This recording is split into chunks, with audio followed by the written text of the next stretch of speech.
Truth be told, Vince Smoke Sanji is not the most ruthless of characters out there. Quite the opposite, actually. He has displayed numerous times that he has a soft spot for people, especially when those people are women. However, this does not mean that Sanji is a pacifist either. Not even close, actually. From the moment he joined the Straw Hats all the way to the newest chapters of One Piece, Sanji has taken on and defeated some of the most powerful characters in One Piece. Today, we'll be explaining all 21 confirmed, as well as the 5 future victims of Sanji in One Piece. Where should we start? Well, obviously, the point Sanji joined the crew, the Baratier arc. Sanji's victim here is Pearl. Here, Baratier is under attack by the Don Creek Pirates. Even though Luffy took care of Don Creek himself, Sanji was not really just a passive watcher. That's because he also took on an opponent of his own, Pearl. You see, Pearl was known as Pearl the Iron Wolf, specializing in defensive fighting thanks to the large iron shields he carries and fire-based attacks. Throughout the fight, Sanji showcases his own fighting style for the first time, which revolves around flying kicks. Sanji quickly overpowers Pearl, but yeah, truth be told, Jin interferes and stops the fight before Sanji can quickly finish Pearl for good. Still, I think this nonetheless qualifies as a victim of Sanji. From the Baratier arc to Arlong Park, Sanji now added a second victim at his list, Kurobi. You see, Kurobi is one of the top officers of the Arlong Pirates, a group of fishmen led by Arlong. Kurobi is a martial artist and a formidable opponent due to his fishman strength and underwater fighting capabilities. The fight starts when Sanji steps in to rescue Luffy and Nojiko. Kurobi, who is an expert in fishman karate, quickly engages Sanji. The fishman boasts about his superior strength, believing that as a human, Sanji has no chance against him, especially underwater. During the fight, Kurobi takes the battle underwater. Fishmen are far stronger than humans in water, and Kurobi takes full advantage of this. He drags Sanji into the sea and begins to overpower him. Since Sanji is unable to breathe underwater, Kurobi thinks that he is at a severe disadvantage. But guess what? He's wrong! Sanji kicks Kurobi's gills and escapes his grasp. And well, once the fight is back on land, Kurobi stood no chance. The fight concludes when Sanji lands a powerful finishing kick, Collier Strike, directly to Kurobi's neck, sending him flying and knocking him out. Now that's one way to serve sushi, I suppose. This was not even a mere 10% of Sanji's victims, and the best fights are yet to come. Like the video, subscribe to the channel, and let's keep going. Moving on to Little Garden Arc, where Sanji's next victims are the 2 Unluckies, Miss Friday and Miss 13. As we both know, the Unluckies are members of Baroque Works, a criminal organization led by Crocodile. They serve as messengers and assassins, specifically targeting those who fail missions or betray the organization. The fight happens after Sanji manages to intercept a Den Mushi call from Crocodile, pretending to be Mr. 3 after the Straw Hats defeated the real Mr. 3. Sanji successfully tricks Crocodile into believing that Mr. 3 completed his mission. But before the ruse is entirely complete, the Unluckies show up to verify the situation and deliver a report. And yeah, Sanji was there to welcome them. The Unluckies try to attack Sanji, but he quickly outmatches them. A few quick and powerful kicks, and these 2 agents now realize that Oda had a reason to name them Unlucky. Moving on to Drum Island Arc, where Sanji fought and defeated a bunch of Wapol pirates. As both you and I know, at this point, Wapol is trying to reclaim his throne after being overthrown. His crew consists of various minions, including Chess and Kuromarimo, who support him in his tyrannical ambitions. When Luffy focuses on Wapol, Sanji ends up fighting Chess and Kuromarimo, Wapol's top subordinates. Chess is an archer with considerable skill, and Kuromarimo uses afro-shaped projectiles to attack. The 2 minions combine their abilities to launch a coordinated attack on Sanji. By using his attack Moton Shot, Sanji outmatches both of them in an instant. Yeah, Wapol did almost eat Sanji here, thus almost making Sanji Wapol's victim as well. But thankfully, Luffy intervened, after which Sanji received medical help from Kureha. And yeah, before we move on and analyze the next victim of Sanji in the next arc of One Piece, I do think that another person became Sanji's victim during this arc, and that would be none other than Chopper. You see, yeah, Luffy was the main guy that kept trying to eat Chopper, but don't forget that Sanji's initial reaction in seeing Chopper was the same as Luffy's, trying to grab Chopper in order to cook and eat him. Well, if that doesn't make Chopper a victim, then I don't know what does. And yeah, if you think that Sanji's actual fights are only random nobodies, well, you better reconsider, because his next victim was probably among the most important side characters in the whole One Piece story, Bon Clay. This fight takes place during the Alabasta arc. You see, Bon Clay, a powerful officer of the Baroque Works organization, is a martial artist and master of the Okama Kempo fighting style. He also has the powers of the Mane Mane no Mi, which allows him to transform into anyone whose face he has touched. This fight is notable for both the intense battle and the dynamic that later develops between Sanji and Bon Clay. Bon Clay uses his signature attacks revolving around ballet movements in order to try and overwhelm Sanji, but as the fight reaches its climax, Sanji decides to end it. He uses a combination of powerful kicking techniques to finish Bon Clay.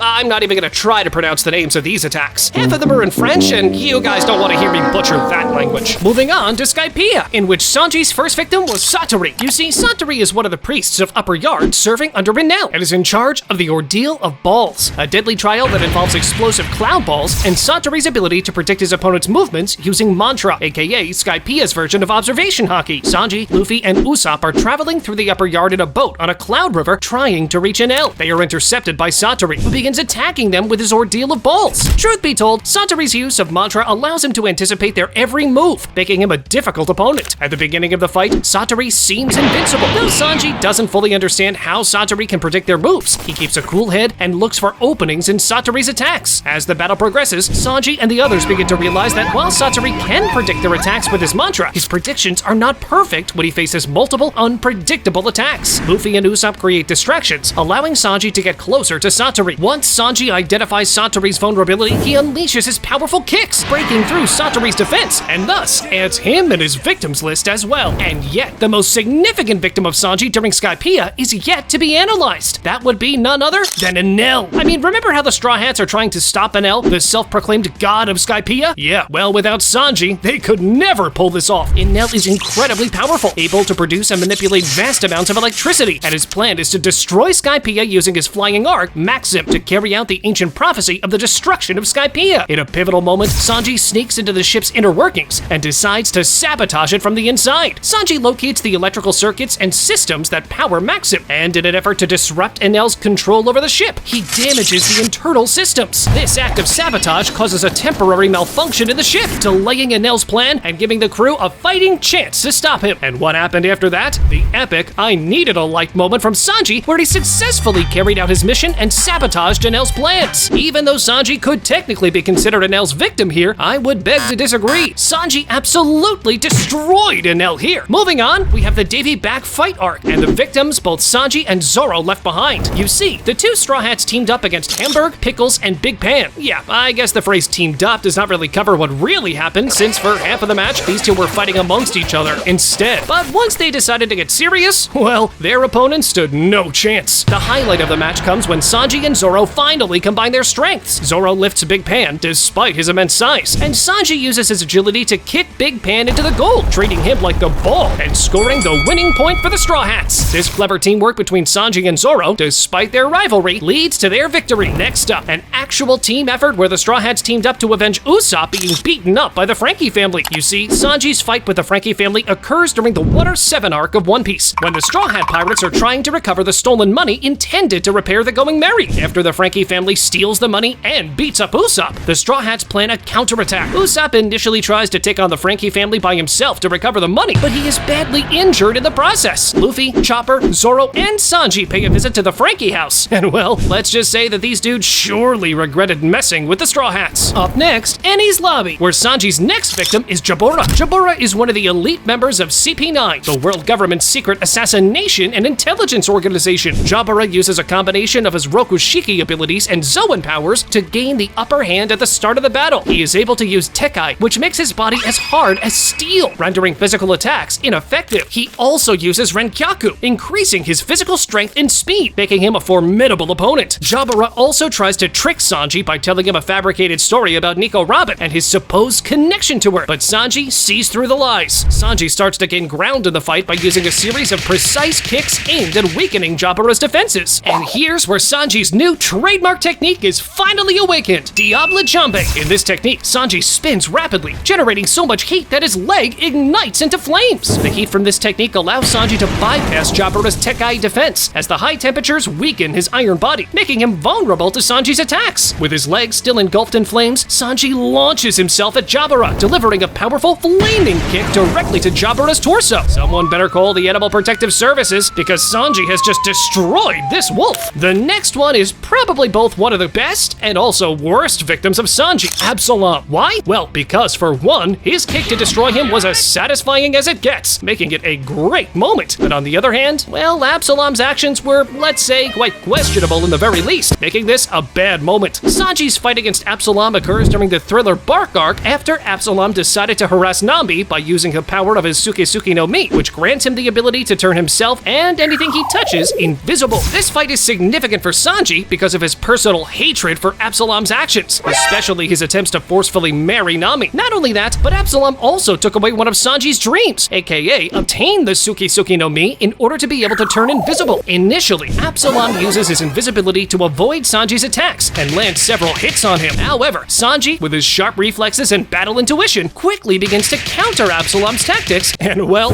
one kick after the other did the trick. Absalom is now among Sanji's victims as well. Moving on, let's dive underwater and see what happened in the Fishman Island arc, where Sanji's next victim is Wadatsumi. But who exactly is Wadatsumi again? Well, you see, Wadatsumi is a giant fishman, much larger than any regular opponent Sanji has faced before. He is extremely strong, but also clumsy and easily frightened, which Sanji uses to his advantage. Wadatsumi also has the ability to inflate his body to an even larger size, further increasing his power and defense. He tries to use his size and strength to crush Sanji and overwhelm him with brute force. During the climactic battle, Sanji faces off against Wadatsumi alongside Jinbei, who also assists in the fight. As the fight intensifies, Sanji uses his Diable Jambe, igniting his leg in flames to deliver even more devastating blows. This proves to be especially effective as Wadatsumi is eventually forced to admit defeat. And next, one of my favorites, and in personal opinion, one of the most underrated moments in One Piece, Sanji versus Luffy. How did this happen now? Well, hear me out. This battle is emotionally charged as it stems from Sanji's decision to protect the Straw Hat crew by leaving them behind and submitting to the demands of his biological family, the Vinsmoke family, and Big Mom. The fight is brief but deeply significant, highlighting the inner turmoil Sanji faces during this arc and his bond with Luffy. When Luffy refuses to accept Sanji leaving the crew, Sanji decides to up the tone further in his efforts to drive Luffy away. I would dare say that Sanji fighting Luffy hurt Sanji more than it did Luffy. Plus, don't even get me started on how Zoro would react if he witnessed Sanji doing that to Luffy. What do you think would happen if that was the case? Let us know in the comments down below. But nonetheless, this confrontation led to Luffy becoming yet another one of Sanji's victims. 14 victims down, 7 more to go. Before we start analyzing the most exciting part of the video, the future victims of Sanji, let's keep going. The next 2 victims of Sanji, well, they kinda go together. Yanji and Niji. Niji, also known as Electric Blue, is the 3rd son of the Vinsmoke family. Like Yanji, Niji is genetically enhanced and has powers related to electricity, which he can channel into his attacks. Niji is cruel, especially to those he sees as weaker, and this includes Sanji, whom he has always despised. Niji's fight with Sanji takes place during a dinner scene, where Sanji's emotions and anger towards his family come to the forefront. The catalyst for this fight is Niji's cruel treatment of Cassette, a servant whom Sanji cares about. Niji beats her up for a trivial reason, and this infuriates Sanji, who confronts him. And well, let's just say that these 2 brothers realize that Sanji is now not the weak little child they kept tormenting when they were younger. And yet, we are not done with Whole Cake Island arc, because the next victim of Sanji is Daifuku. You see, at this point, the Straw Hats are trying to escape Whole Cake Island after the failed assassination plot against Big Mom. During this escape, Sanji is responsible for protecting Capone Bege's massive Tartus ship as it sails through Tonto Land. Along the way, the Straw Hats are pursued by multiple members of the Charlotte family, including Daifuku. Sanji's primary focus is ensuring that Luffy can continue his fight against Charlotte Katakuri without interference, and keeping the crew and their allies safe as they escape. And well, Daifuku is surely no joke. I mean, he has the ability to summon a giant genie warrior from his body. The genie wields a large halberd and has immense strength and speed. The genie is formidable, making it difficult for most opponents to engage him in close combat, and it can move independently of Daifuku and deliver powerful attacks that can destroy ships and cause massive damage. Sanji uses his signature Diable Jambe technique to heat up his leg and unleash fiery attacks. How was Sanji able to win this fight? Well, Sanji's superior speed and combat precision played a crucial role in the fight. Moving on to Wano arc, and the next victims of Sanji, we now have the Kyoshiro family. The encounter occurs during the build-up to the raid on Onigashima, where the Straw Hats and their allies begin clashing with the forces loyal to Orochi and Kaido. The Kyoshiro family is involved in suppressing rebels and anyone who defies the current rule of Orochi and Kaido. Sanji's clash with members of the Kyoshiro family takes place in the Flower Capital, when the Straw Hat Pirates are trying to maintain a low profile while preparing for the raid. During a chaotic incident in the capital, Sanji intervenes to protect innocents and defend the crew from the Yakuza's attack, leading to a battle with some members of the Kyoshiro family. Sanji easily defeats the Kyoshiro family members who attack him, and his intervention not only protects the citizens of the Flower Capital, but also sends a message to the Yakuza that the Straw Hat Pirates are not to be trifled with. Despite the conflict, Sanji manages to keep his identity relatively hidden, as the fight doesn't attract too much attention. And yet, Sanji left 3 more victims during Wano arc, each more powerful than the previous. The next one is X-Drake. The fight between Sanji and X-Drake takes place in the early stages of the raid on Onigashima, where various alliances and conflicts emerge. X-Drake, while a member of Kaido's crew, has his own agenda due to his secret allegiance to the the Marines. At this point, his cover is blown, and X-Drake is seen as a traitor by the other Beast Pirates. While fleeing from his own allies, he crosses paths with Sanji and engages in a brief clash. During the fight, X-Drake uses his ancient Zoan Devil Fruit powers to transform into a massive Allosaurus, gaining incredible strength, speed, and enhanced durability. Sanji, on the other hand, relies heavily on his speed and agility to evade X-Drake's attacks. The fight between Sanji and X-Drake ends in a temporary stalemate, but with Sanji being the one who, in my opinion, kinda had the upper hand here. Moving on, we have Page 1. You see, Page 1 is a member of the Tobiropo, an elite group of high-ranking officers within Kaido's Beast Pirates. He possesses the ancient Zoan Devil Fruit, the Ryo no Mi model Spinosaurus, which allows him to transform into a giant prehistoric Spinosaurus, giving him incredible strength and durability. Sanji comes across Page 1, who is wreaking havoc in the city while searching for Luffy and Zoro. To protect the citizens and minimize destruction, Sanji decides to intervene. However, since Sanji is still trying to keep his identity hidden, he chooses to test a new weapon he recently acquired, the Raid Suit. This fight marks the first time Sanji uses his Germa 66 Raid Suit, which he initially despised due to his hatred of his family. However, he decides to use it to gain an edge in battle without revealing his identity. Sanji combines the powers of his Raid Suit with his signature Diablo Jambe technique, and even though Page 1 is not utterly defeated, since the fight was eventually interrupted, well, I think we can all agree that Page 1 was also another victim of Sanji. And for the final confirmed victim of Sanji, we have none other than Queen. The fight between Sanji and Queen takes place during the Onigashima raid, where the Straw Hat Pirates and their allies battle Kaido's forces to free Wano. Sanji's fight is significant because it ties directly into his struggle with his heritage as a member of the Vinsmoke family, particularly the changes his body begins to undergo due to the influence of the Vinsmoke bloodline modifications. Queen, having worked with Judge Vinsmoke in the past, is particularly interested in Sanji's lineage and the advanced genetic enhancements the Vinsmoke family are known for. As the fight progresses, Sanji is forced to confront his past while coming to terms with his own identity. In addition to his Zoan powers, Queen uses his cyborg modifications to launch several devastating attacks. Queen's body is equipped with advanced weaponry, such as lasers and mechanical arms, which he uses in conjunction with his Brachiosaurus form. He also displays his Brachio Snake attack, where he launches his entire body like a missile, coiling around Sanji and attempting to crush him. Sanji initially uses his Raid Suit, becoming Stealth Black, to increase his durability and gain the upper hand. The suit gives him invisibility and enhances his physical abilities as well. However, during the battle, Sanji starts to notice something alarming. His body is undergoing changes similar to his brother's, implying that the genetic modifications from the Vinsmoke bloodline are taking effect, making him more like his emotionally detached siblings. This realization troubles Sanji deeply, as he fears losing his family and becoming a cold, emotionless weapon like his brothers. In the middle of the fight, Sanji destroys his Raid Suit, rejecting his Vinsmoke heritage and choosing to rely on his own strength and values instead. After destroying his Raid Suit, Sanji's body undergoes a transformation due to the latent Vinsmoke genetic modifications. He gains incredible durability and regenerative abilities similar to his siblings, allowing him to withstand Queen's powerful attacks without suffering significant injuries. At first, Sanji is horrified by these changes, fearing he will lose his emotions. However, he ultimately accepts the power while retaining his humanity. Sanji upgrades his Diablo Jambe into a new form called Ifrit Jambe, where his leg turns blue with even more intense flames. This form is much stronger and faster than Diablo Jambe, allowing Sanji to deliver devastating blows that surpass the power of his previous attacks and thus finally defeat Queen. And even though analyzing the past victims of Sanji was fun, give it a moment, because the best part of the video will now begin. We'll now start analyzing and predicting the future victims of Sanji. Hear me out. The way I see it, the Straw Hats still have 5 different groups left to fight before they can all achieve their goals. As an extension, Sanji will also have 5 different victims. One of the groups the Straw Hats will almost certainly fight will of course be the Red Hair Pirates. After all, Luffy did say that he keeps Shanks for last, not to mention that this iconic fight has been building up for literally decades now. But having said that, who will Sanji be tasked to fight? In my opinion, Lucky Roo. And there are actually many reasons I believe that. First of all, Lucky Roo is the second mate of Shanks after Ben Beckman, same as Sanji and the Straw Hats. Lucky Roo is the cook of the crew, same as Sanji. Lucky Roo is seen to rely a lot on his speed when fighting. There's even this take that many people believe in supporting that Lucky Roo is the fastest character in One Piece, and with Sanji relying heavily on his speed as well when fighting, I think this fight is more than fitting. For me, this fight is the one that's most likely to happen by the end of One Piece, and if Sanji wishes to achieve his goals, then Lucky Roo needs to be added to his victim list. But how about the other group that the Straw Hats will almost certainly battle against? This is, of course, the Blackbeard Pirates. So, which character will Sanji fight? Jesus Burgess. Well, Once again, let's go with the same logic we used in the case of the red hair pirates. The second mate in the Blackbeard Pirates is Burgess. Why not Aokiji, someone might say? Well, hear me out. I believe that Aokiji will in turn betray the Blackbeard Pirates for quite a few good reasons I analyzed in past videos. But just to give a small rundown, Aokiji was always shown to be morally correct, even when tasked to do bad things. He saved Robin and faked Saul's death during the Ohara incident. Even him killing Garp was a play. When Garp was out, he could have ended him if he wanted, which he didn't. Him joining the Blackbeard Pirates is probably just an act to keep a close eye on them. Plus, Oda likes to use the traitor pattern way too much in this story. Well, you can see more of that in this video we posted a couple of months ago. But before that, I'll just say the following and then proceed to the character within the Blackbeard Pirates I believe will actually fight Sanji. The Blackbeard Pirates have commanders. And do you know what they are called? The Titanic Commanders. Do you remember what sunk the Titanic? An iceberg. Now call me crazy, but I do see Oda using or even hiding this funny reference within One Piece. After all, it wouldn't be the first time either. But going back to Burgess, not only is he the second mate of the Blackbeard Pirates, Shiryu is also a swordsman. And as we analyzed in the video we made a couple of months ago, we believe he will be Zoro's opponent when the Straw Hats fight the Blackbeard Pirates. And because of that, Burgess needs to be added in Sanji's victim list sooner or later. The third group I can see the Straw Hats needing to defeat is, of course, a member of the world government. This'll probably be the Gorosei, and thus Sanji will need to defeat one of them. But which one? Marcus Mars. And hear me out, why? We covered this in a past video we made, but let's just repeat it once more now. When you observe the five elders, all of them reference a planet, and not only that, a pattern seems to emerge as well. Saint J. Garcia Saturn references the planet Saturn, Saint Marcus Mars references the planet Mars, Saint Topman Mercury references the planet Mercury, Saint Ethan Baron V. Nusjuro references the planet Venus, and Saint Shepherd Jupiter references the planet Jupiter. But what does this actually tell us about their strength? You see, if we take our solar system as a reference, Imu is none other than Earth. As you probably already know, the Earth is around 70% water or sea. Imu's name, when flipped, spells Umi, which means sea in Japanese. Imu is the strongest between her and the five elders. From there onwards, the two strongest among the five elders are Saint Marcus Mars, that references the planet Mars, and Saint Ethan Baron V. Nusjuro, that references the planet Venus, as these two planets are the closest to Earth. Nusjuro and Marcus Mars are the strongest among the elders, and they are the ones that will fight Sanji and Zoro, while Luffy fights Imu. Among the rest of the elders, Saint Topman Mercury, that references Mercury, and Saint Shepherd Jupiter, that references Jupiter, are the next two in terms of strength, with Saint J. Garcia Saturn, which references the planet Saturn, as the weakest among the five elders. With this pattern in mind, Sanji and Zoro will fight Nusjuro and Marcus Mars. But who will fight who? Well, among the two, Nusjuro is a swordsman, which leads us to believe that he will be Zoro's opponent in the end, and thus he will be Zoro's upcoming victim, while Marcus Mars will be Sanji's victim. Moving on, although not fully certain, I do believe there are certain chances that Sanji will fight against his family before the end of the series. And what does that mean? That Vinsmoke Judge will be added in Sanji's victim list. Okay, listen to this. Judge will have by his side multiple powers and modifications in his own body by using the powers of Germa 66. In order for Sanji to prove his way of thinking and the cruel way he raised him was wrong, he will fight and defeat him. I do believe that Sanji will not fight against his brothers, but will actually save them from their dad as well. For all these, Vinsmoke Judge needs to be added in Sanji's victim list. And for the final group I think the Straw Hats have some chances of fighting against, the Cross Guild. I mean, Zoro needs to fight Mihawk before the end of One Piece, right? So by using this information, we may be able to assume that the Straw Hats will clash with the Cross Guild. If that's the case, then who will Sanji fight? In my opinion, Crocodile. But why wouldn't Luffy fight Crocodile? Well, because Luffy will either not fight against the Cross Guild, and maybe he'll be occupied with something else, or simply because Luffy will actually fight against Buggy. After all, it needs to be a clash between a Yonko and a Yonko. This way, Luffy will have defeated all three remaining Yonko, Blackbeard, Shanks, and Buggy, and will now be able to become the new Pirate King. Plus, the character in a similar position within the Cross Guild as Mihawk is Crocodile. So while Zoro fights Mihawk, Sanji will fight Crocodile. And because of that, I do think that he will become yet another of Sanji's victims. Click on this video next, where we let luck decide on the strongest One Piece crew possible. Go on, check it out!